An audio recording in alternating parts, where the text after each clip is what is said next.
Olá pessoal, sejam muito bem-vindos a mais um episódio do nosso GuidoCast.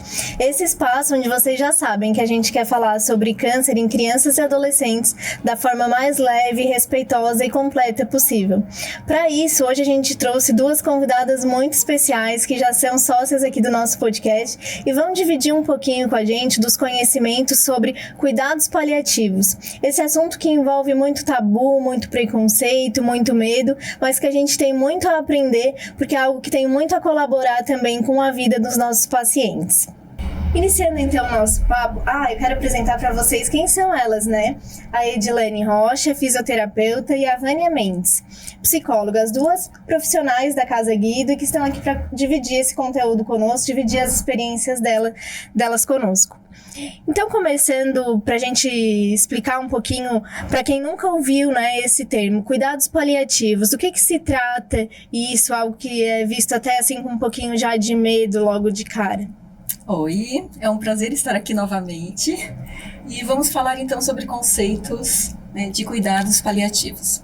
Cuidado paliativo, ele é uma abordagem multiprofissional para a qualidade de vida, para melhorar a qualidade de vida de pacientes e familiares que estão passando por problemas relacionados a uma doença que ameaça a vida. Aí dentro desse conceito, trabalha-se 4 aspectos: os físicos, psíquicos, sociais e espirituais. E o que precisa ser conceituado e explicado muito mais é sobre a diferença de terminalidade, fim de vida, né, processo ativo de morte e cuidados paliativos. Existem muitos conceitos ainda errôneos sobre o tema de cuidados paliativos, que é essa questão de entender que é somente no final de vida. E não, ele é inserido em toda doença ameaçadora de vida. Nós trabalhamos na Casa Guido, nós trabalhamos com crianças e adolescentes com câncer. Câncer é uma doença ameaçadora de vida. Um câncer metastático é uma doença potencialmente ameaçadora de vida. Então, inserimos os cuidados paliativos. Então, há esta diferença, né, de terminalidade, finitude e cuidados paliativos. Quando a gente fala em terminalidade, nós estamos falando em aproximadamente 6 meses de vida. Quando a gente fala em processo ativo de morte, nós estamos falando em horas, 48 a 72 horas. E quando a gente fala em cuidados paliativos abrangente, nós atendemos lá no início, quando a doença é considerada ameaçadora de vida. Certo, e não, é algo complexo realmente, assim, né, que envolve esses 4 aspectos de forma a se complementar, né, Vânia? Não é algo que se faz isoladamente, né? É algo que envolve esses quatro aspectos. Por exemplo, a espiritualidade, é algo que, de repente, no dia a dia ali do tratamento, no dia a dia de quem está hospitalizado, já vem essa lembrança, né? Já vem esse assunto muito à tona claro, diante da fé de cada um, mas nos cuidados paliativos, vocês, com uma equipe multiprofissional, podem abordar também o aspecto da espiritualidade, que eu acredito que nesse momento seja importante também para quem está passando por isso, né? Porque daí envolve mais ainda a decisão da família, mais ainda o papel da família diante do caso do paciente, né? Que durante o tratamento em si, o que a gente percebe no dia a dia? Que as famílias, elas acabam, né? No início tem um pouquinho de negação ali em relação a essa questão da espiritualidade, da fé, porque existe muito aquele questionamento, até que a gente falou no podcast anterior, né? Por que comigo, Deus? Por que com meu filho? Por que com a nossa família? Por quê? Então tem todos esses questionamentos iniciais. Durante o tratamento ali, até, digamos, chegar a evoluir, é um paciente em cuidados paliativos, enfim, o que a família vai aprendendo? Ela vai aprendendo a lidar com a dor, ela vai aprendendo a lidar com aquele novo, com o tratamento, entendendo, né, que o câncer em si não é a morte, não é um caminho de morte, uma sentença de morte, porque assim como a gente tem, né, as probabilidades negativas, nós temos também muitas probabilidades positivas, aí as curas, né, temos muitos pacientes aí que foram curados, estão no processo de remissão aí da doença, que a gente continua acompanhando. Então, a gente percebe que existe, sim, uma busca no meio desse caminho em relação à fé, que as famílias acabam fortalecendo, né, se fortalecendo nesse elo, buscando, sim, um apoio em Deus, um apoio na espiritualidade, cada um dentro das suas crenças, dos seus princípios, dos seus valores, e é, sim, algo muito importante, um elo muito importante no processo de tratamento e de vida, né, se a gente for falar em vida no sentido singular mesmo da palavra, sabe? Por quê? Porque a fé, ela renova, a fé, ela é esperança, a fé ela é vida, a fé ela é amor, né? Então, assim, as famílias buscam muito por esse elo, né, durante o tratamento na espiritualidade, porque é ali que elas renovam as suas forças. A esperança, né? Quando tudo, de repente, recebeu ali um exame, o resultado do exame, esse mês ali, o exame não veio tão bom, né, que eles falam, eles ficam muito ansiosos, temerosos em relação, né, aos resultados ali, ao período de exame, mas logo já estão ali, rezando, orando, ou faz uma corrente, né, recentemente a gente teve um quadro, inclusive, né, que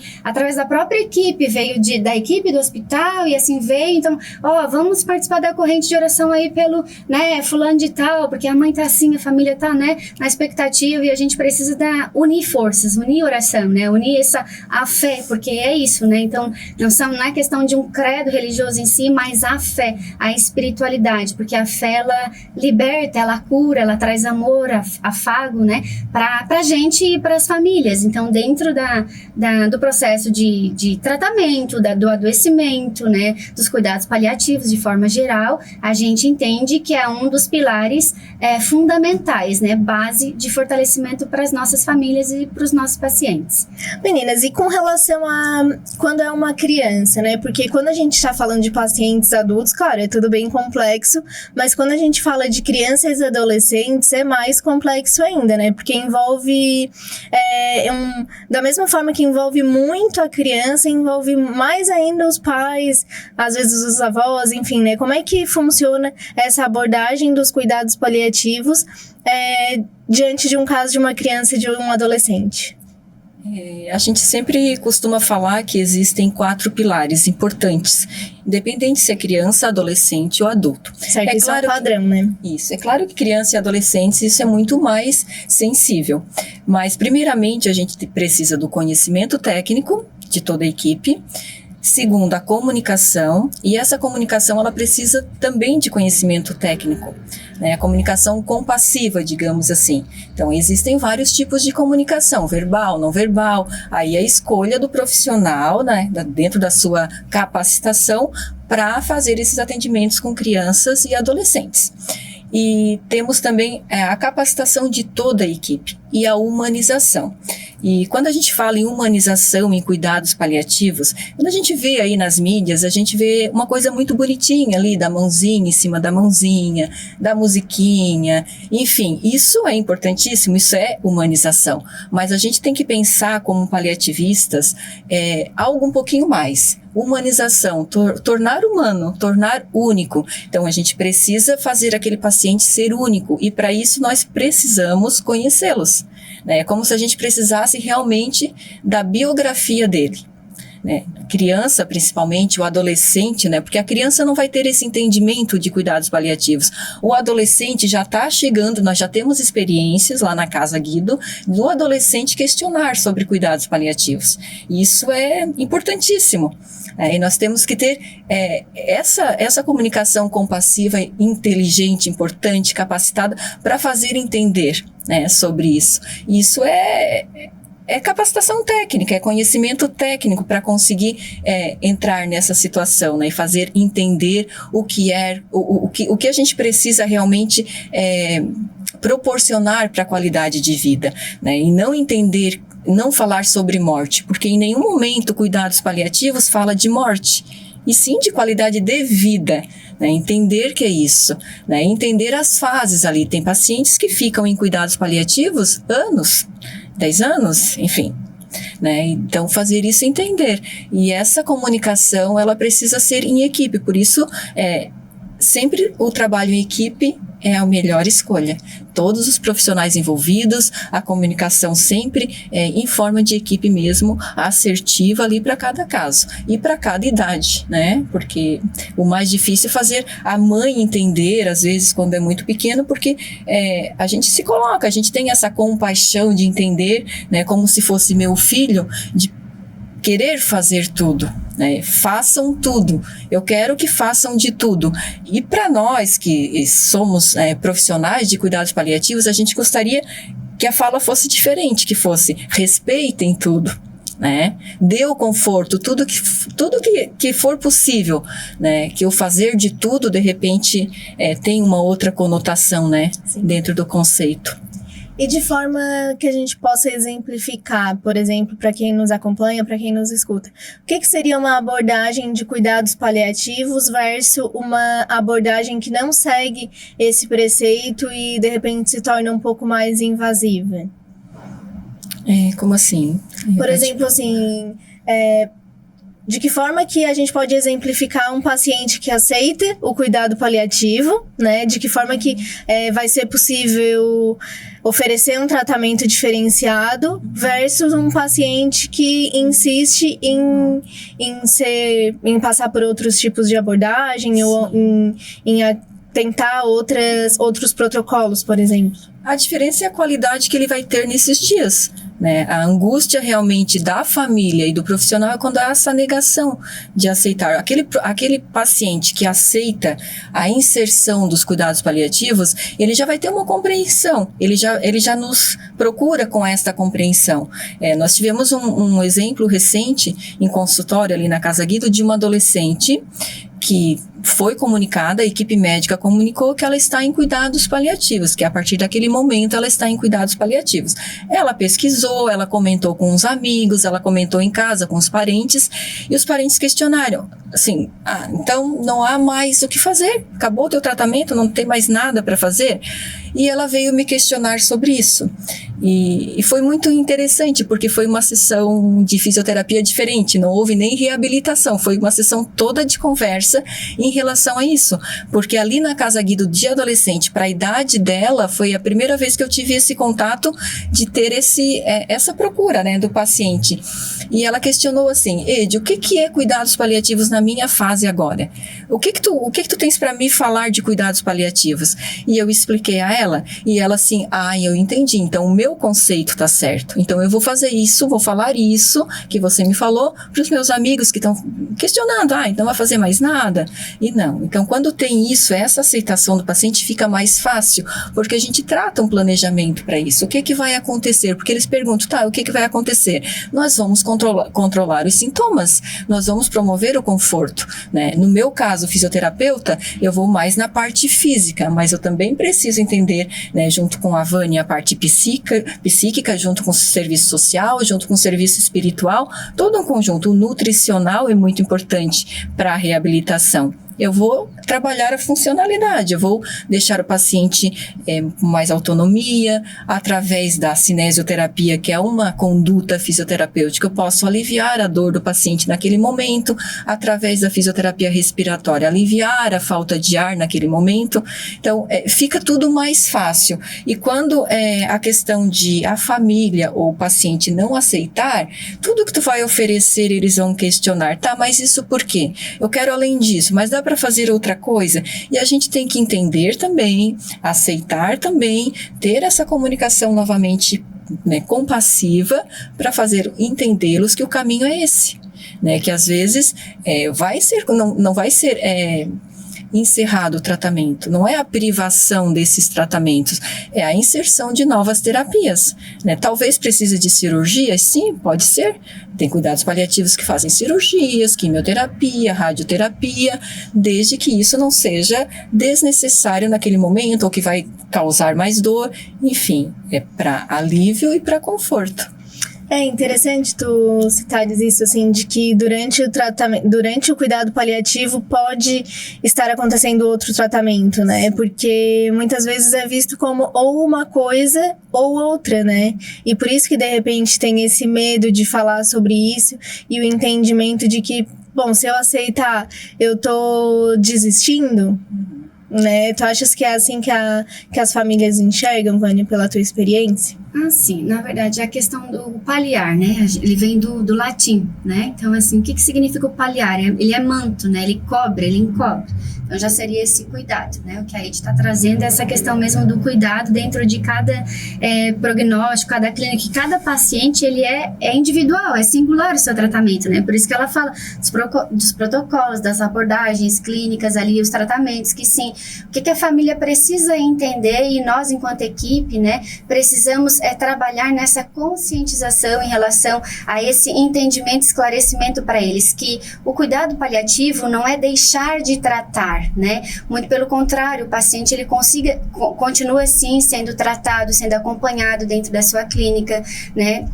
No seu sistema, com o seu médico, pode ser convidado uma equipe externa, né, ali uma equipe específica de cuidados paliativos para acompanhar o médico principal ali, o médico responsável pelo paciente, né?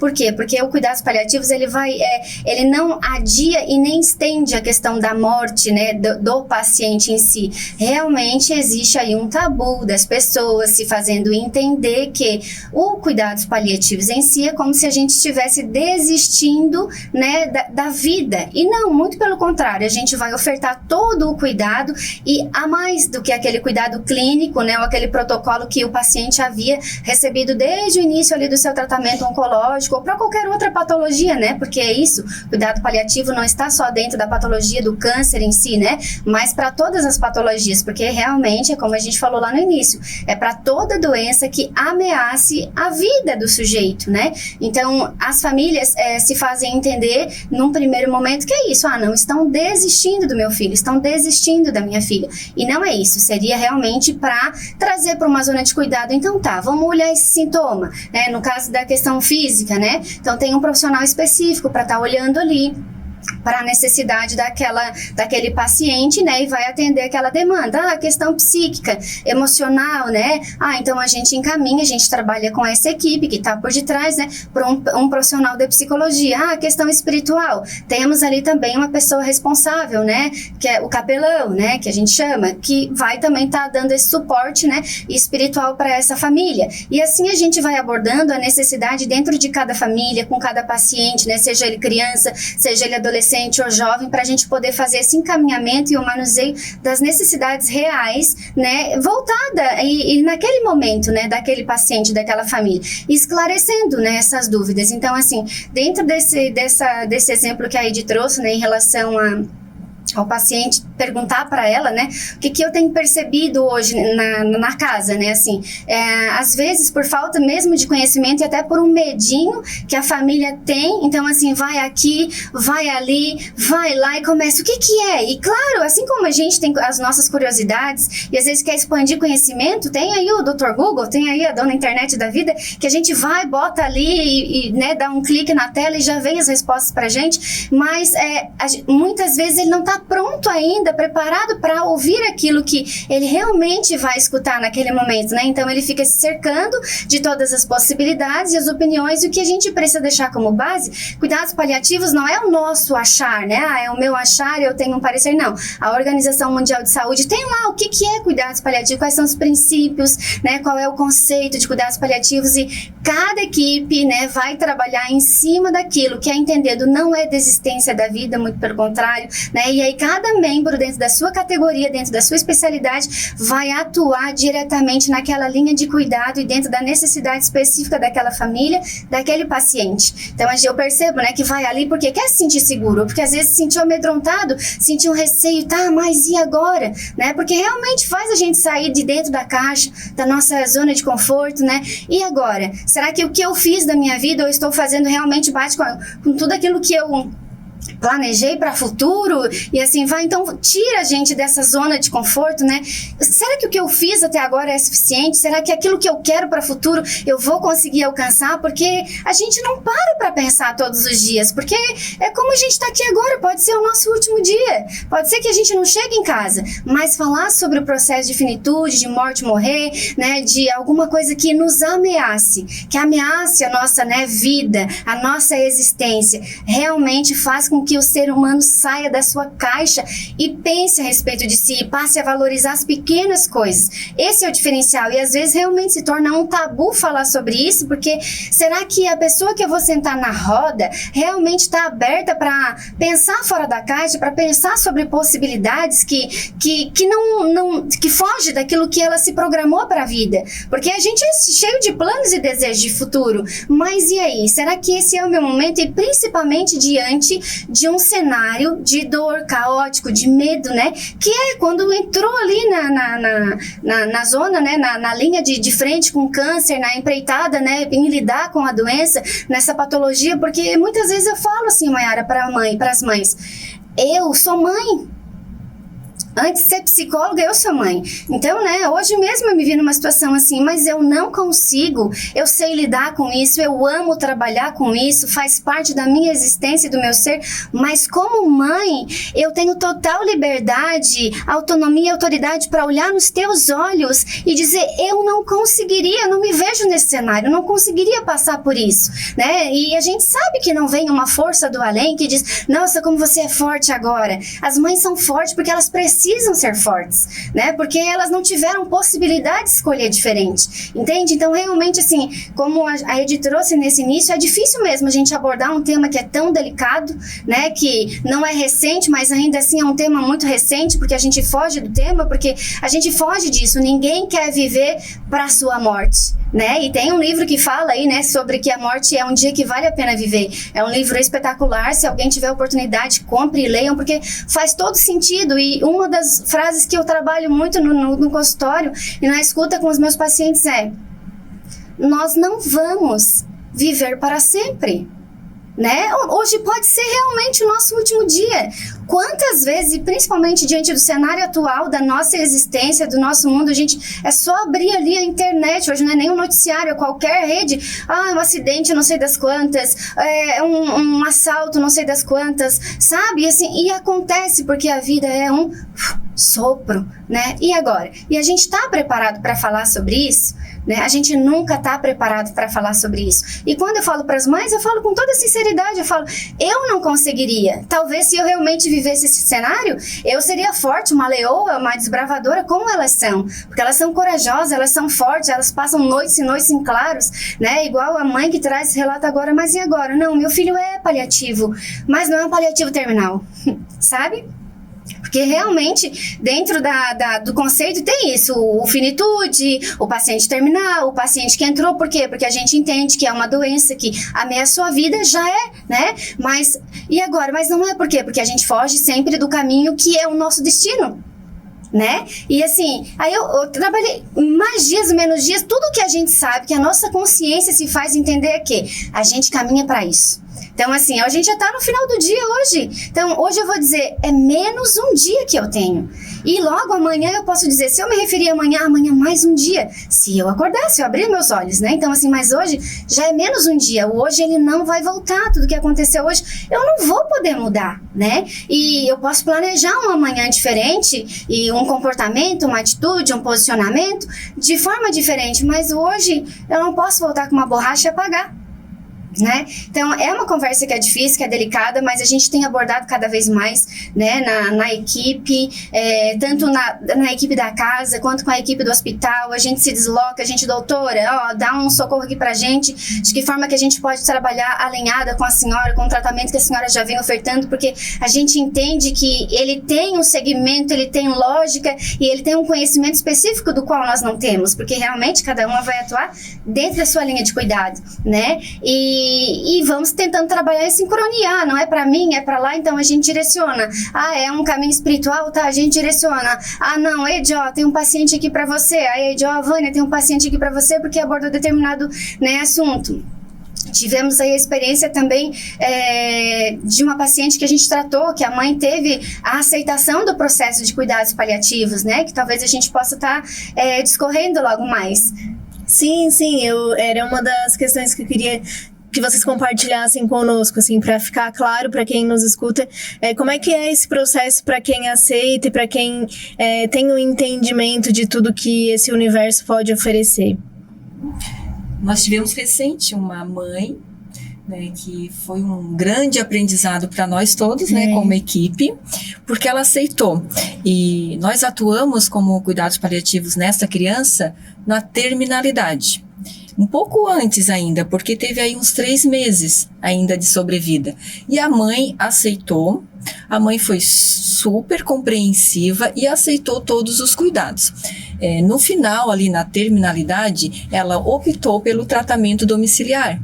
E nós íamos até a casa dela, e toda vez que nós nos planejávamos para fazer essa visita, e a gente, né, traçava mais ou menos um plano, assim, cada um, né, com a sua atuação. Eu na minha parte de fisioterapia, para fazer a parte de funcionalidade, a posição, porque ela estava numa fase acamada, com poucos movimentos. Então, o que eu poderia fazer para aliviar, para promover mais conforto, né, físico naquele momento? Ela estava com algumas lesões que eu tratava com laser terapia, que também a gente poderia, é um equipamento pequeno, dá para levar até o domicílio e promover também esse alívio.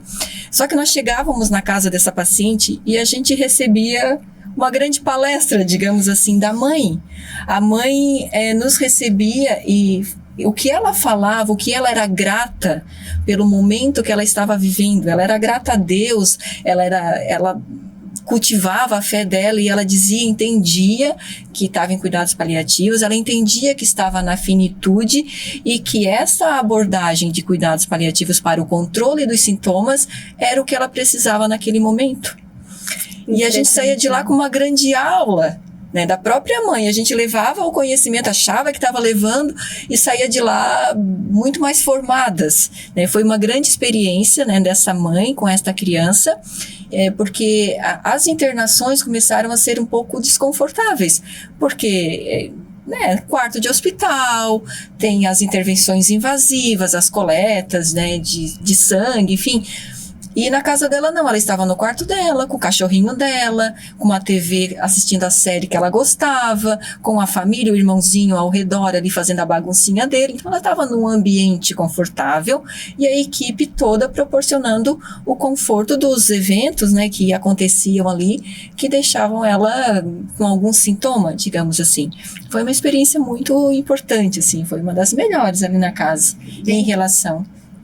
Sim, pode ir. Dentro dessa experiência que a gente traz, né, o que é bem legal também pra gente é que nem sempre, igual algumas visitas a gente fez juntas, né, e teve outros membros da equipe que a gente deslocou em equipe, né, digamos, com a equipe em peso, a domicílio, mas nem sempre todas nós vamos atuar, e isso que é bem legal, né, porque assim, não, a psicóloga vai, eu já fico esperando um posicionamento da psicóloga, não, a físio vai, e não, né, então assim, às vezes é entender que naquele momento o paciente precisa especificamente de um cuidado fisioterapêutico. Então vai lá, aí a gente senta um pouquinho na sala enquanto a físio vai lá, faz, né, todo um manejo situacional ali com o paciente, a gente senta com a mãe, conversa um pouquinho, né, então, e às vezes, mãe, tá tudo bem, não é porque eu sou a psicóloga que eu tenho que estar aqui, né, clinicando o tempo todo, não, é realmente proporcionar algo leve, natural, espontâneo, extrair raízes, as verdades daquela família, porque isso vai fazer muito mais sentido naquele quebra-cabeça que continua, que é o quebra-cabeça da vida, né?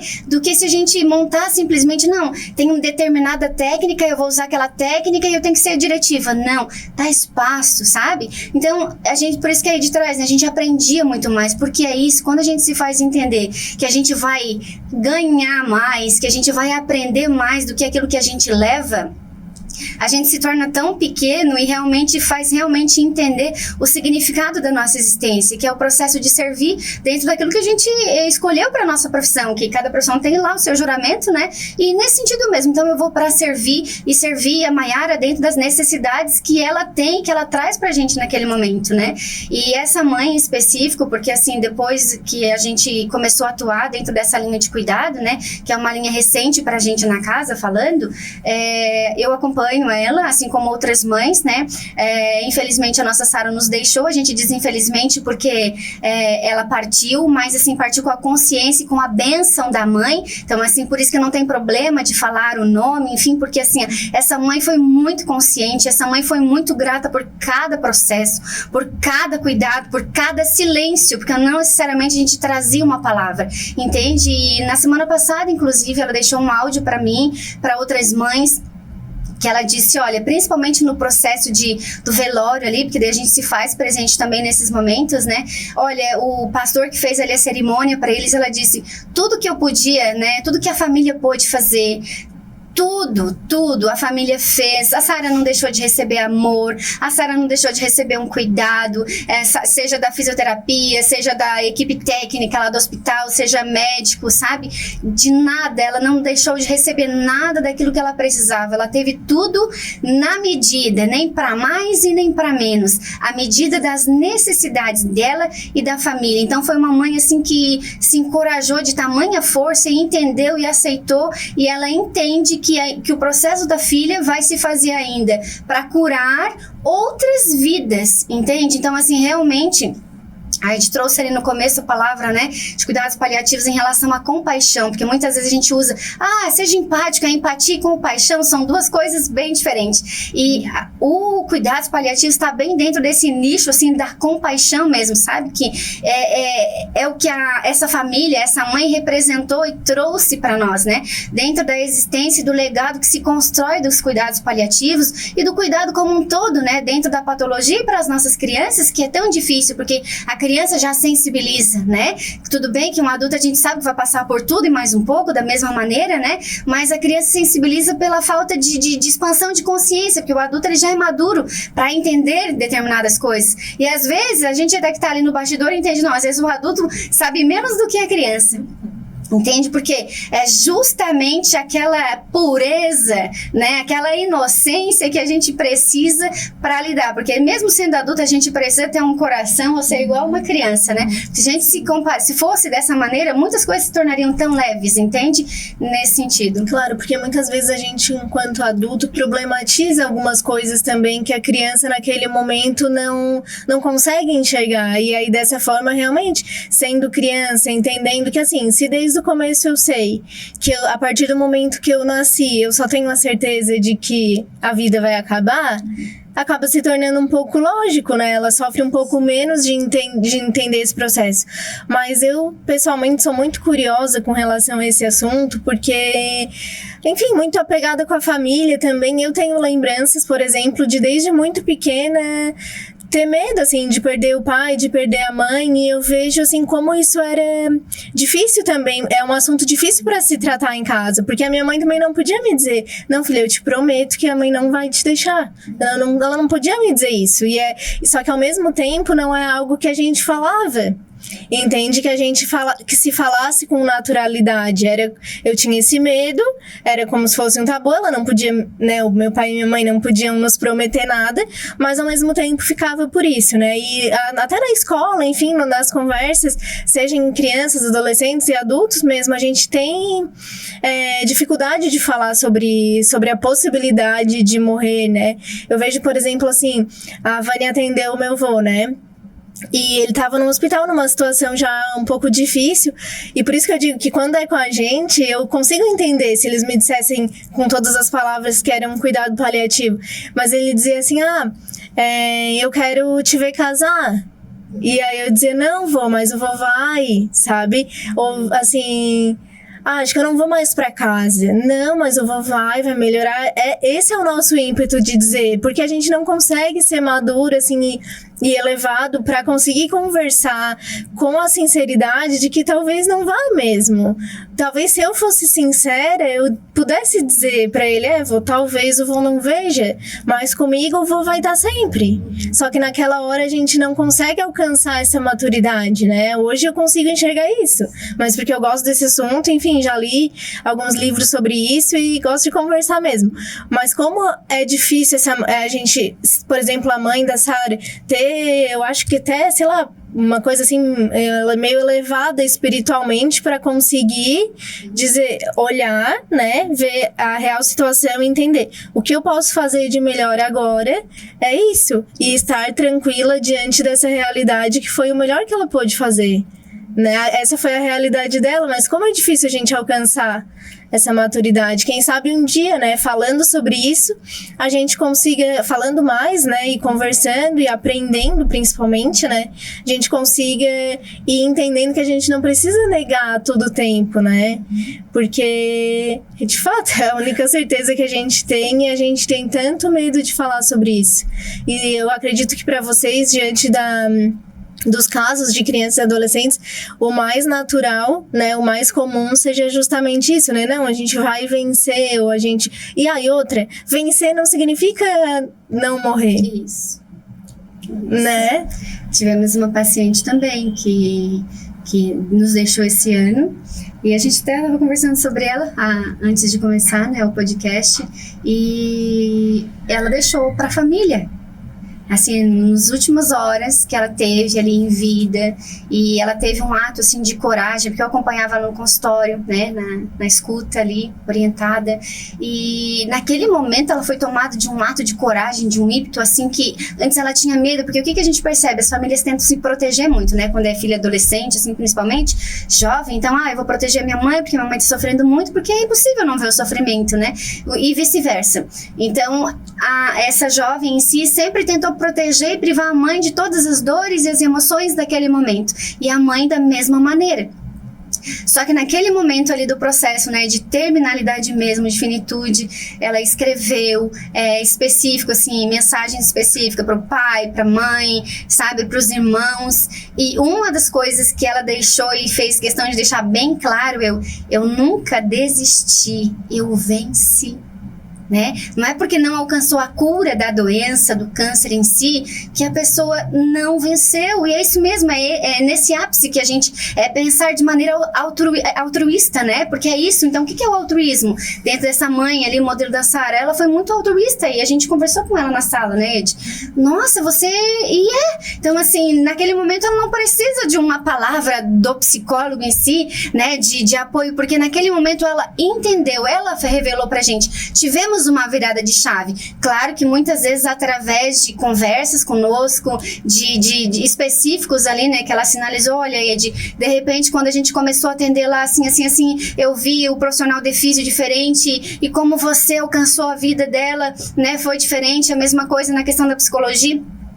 Esses feedbacks são importantes para a gente porque a gente entende que a gente está caminhando de uma maneira assertiva, voltada para cada especificidade do paciente, né? Então foi bem legal esse feedback. Mas em relação à paciente ali, ela deixou e a mãe usa isso como... sabe, algo mesmo assim, eu venci, tira aquele peso dela, assim, porque não foi porque hoje se fazia presente em um tratamento e às vezes até invasivo, né, porque o cuidados paliativos também aborda isso, até que ponto vale a pena, né, que isso a gente acabou não abordando, quem sabe fica para outro momento, assim, até que ponto realmente vale a pena a gente intervir com alguma medida, com tratamento ou não dando direito, né, de autonomia ali do próprio paciente ou da própria família, né, decidir de não tratar, porque às vezes não tratar seria o ideal, né, acompanhando, né, com o médico, enfim, isso também é importante ser visto, ser ouvido dentro da equipe, com os cuidadores, né, não só com a equipe técnica que acompanha diretamente lá no hospital, né, mas com todo aquele que acompanha, seja o cuidador, seja familiar, seja, né, um familiar direto ali, o pai e a mãe, porque isso é importante de escutar do paciente em si, do paciente que está realmente envolto num tratamento, né. Queria... Não. Tá, eu queria perguntar mais duas coisinhas pra vocês, pra gente complementar, assim, o tema no geral, assim, as dúvidas que podem surgir. A primeira coisinha seria com relação à decisão de entrar com os cuidados paliativos. Ela é tomada de forma multiprofissional também? Chega um momento que a equipe conversa a partir de determinada situação, de determinada negativa, enfim, é um resultado negativo de um tratamento? Como é que funciona esse momento de decisão? E de que forma o paciente tem autonomia, até quando o paciente tem essa autonomia ou quando essa autonomia é dada para a família? Isso também é definido por meio dos médicos, entendendo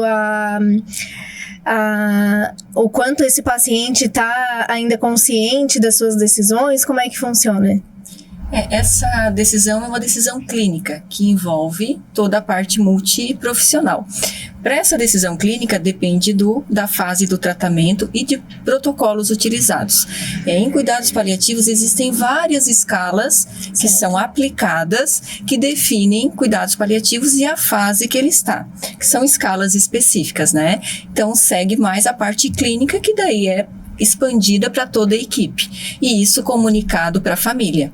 É feito só um adendo, assim, eu acho que isso é importante a gente pontuar, e era uma curiosidade, assim, algo que a gente pode enaltecer, para que as famílias e a gente mesmo, né, todos entendam que não é uma decisão assim, acho que já deu, né, vamos decidir agora, acho que deu na minha telha, agora daqui pra frente vai ser cuidado paliativo. Mostrar como isso é uma decisão técnica e envolve a ciência, né? Envolve aspectos que, né, configuram de uma forma geral que a partir desse momento é uma decisão racional, né? Sim, cuidados paliativos não é uma opção de tratamento, né? Não é aquela decisão, agora a opção é cuidados paliativos. Não, é uma decisão, é uma composição técnica muito aprofundada.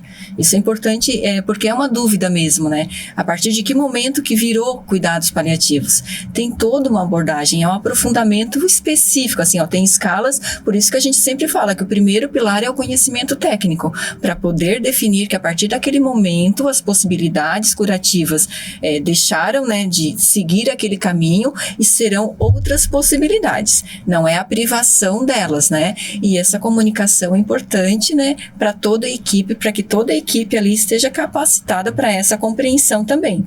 Por isso que isso é importante. Certo. E na hora que o paciente recebe essa informação, assim, como é que funciona? Primeiro, todos os pacientes têm direito de saber, certo? Sim. E segundo, ele determina ali, ele consegue comunicar para vocês se ele... como é que a gente pode dizer? Não é aceitar, né? Enfim, se ele vai... No fim é aceitar. Né? No fim é aceitar, né? Se ele vai acatar essa determinação, se ele vai acatar esse tipo de tratamento, de protocolo.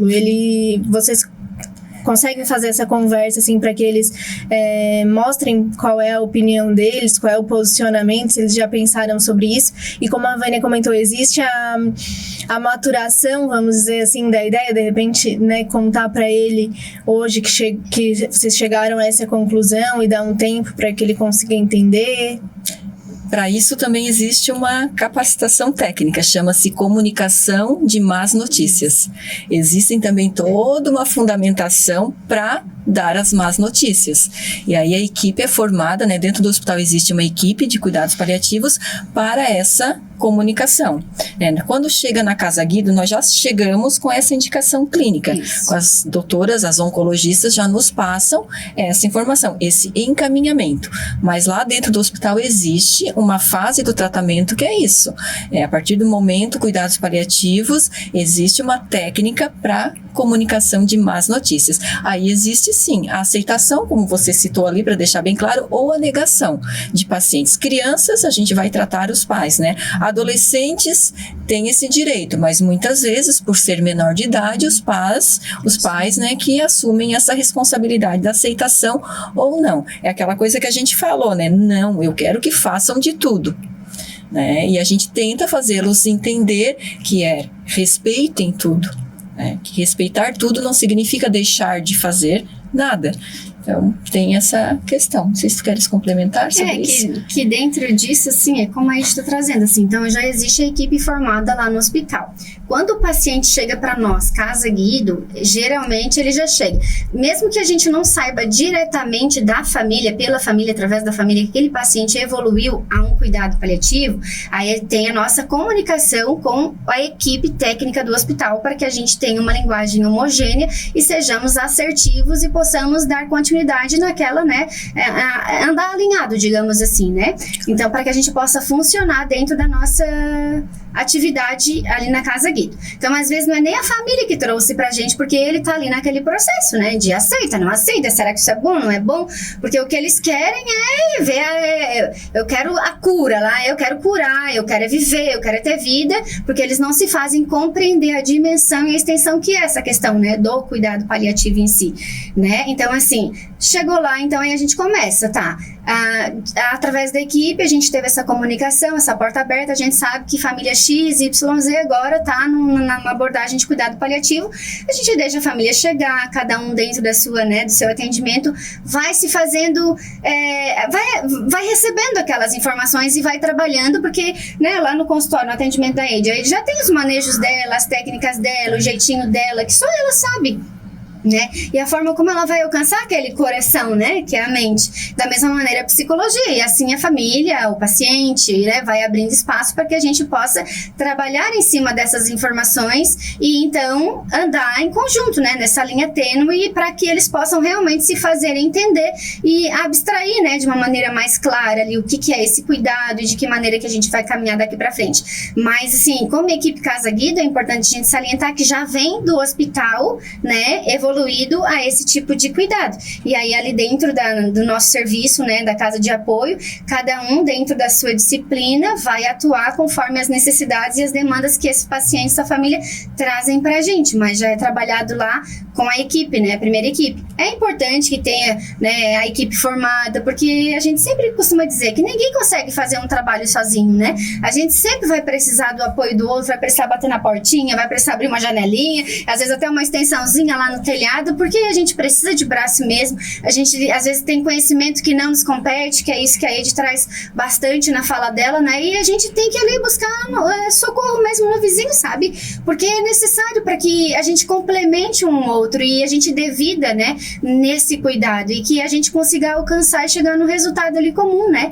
Que é o cuidado, que é a integração, que é a cura, porque não significa, né, que eu não vou morrer, que eu não vou ser curada, que eu não alcancei, que eu não fui vitoriosa, né, como essa grande, linda lição que essa jovem nos deixou. Na verdade, eu venci, né, foi o que ela disse, a família usa isso mesmo e tem que usar mesmo como uma bandeira, um bandeiraço, né, porque ela venceu, porque como a mãe muitas vezes falou nesse relato pra gente, né, que ela fala, olha, passou por 11 cirurgias, né, então uma cirurgia assim, a pequenininha já é tão invasiva, né, pra gente, a Ede, que hoje atua diretamente no hospital, mas que, né, trabalha no hospital, sabe o quanto que é invasivo, né, só na porta de entrada do hospital, tu já passa por um processo de despersonalização, tu vai perdendo a tua identidade, tu ganha uma etiqueta, então eu não sou mais a Vânia, agora eu sou a paciente Vânia, eu sou a paciente só, não sou mais a Vânia mulher, Vânia esposa, Vânia mãe, né, então tudo isso já vai diminuindo um pouquinho a gente, aí agora tu imagina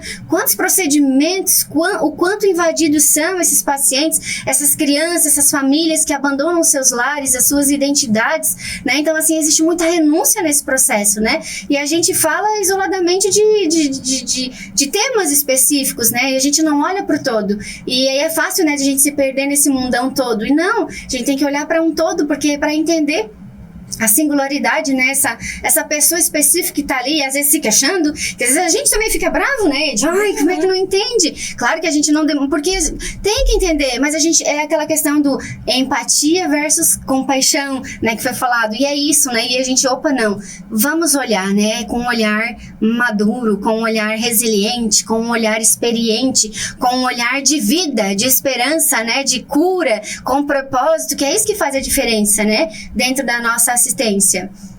E para isso tudo é muito importante vocês terem essa base sólida, né? Essa equipe redonda, fechada, alinhada, tanto entre vocês mesmas, quanto a parceria com o hospital, para que realmente andem na mesma direção, né? Realmente busquem e estejam alinhados por um mesmo propósito, que vai ser sempre, né, o bem do paciente, sempre a qualidade de vida desse paciente. E a gente falou sobre tudo isso para também trazer a novidade, que a Casa Guido está adotando, né? Eu queria que vocês falassem um pouquinho, contassem, eu sei que ainda vocês estão engatinhando aí, tem alguns acertos ainda para acontecer, mas queria que vocês contassem um pouquinho qual é a ideia, como é que é essa missão de vocês agora com um programa de cuidados paliativos dentro da Casa Guido, já mais estruturado, quem que vai participar, qual é a intenção de vocês ao formarem esse projeto?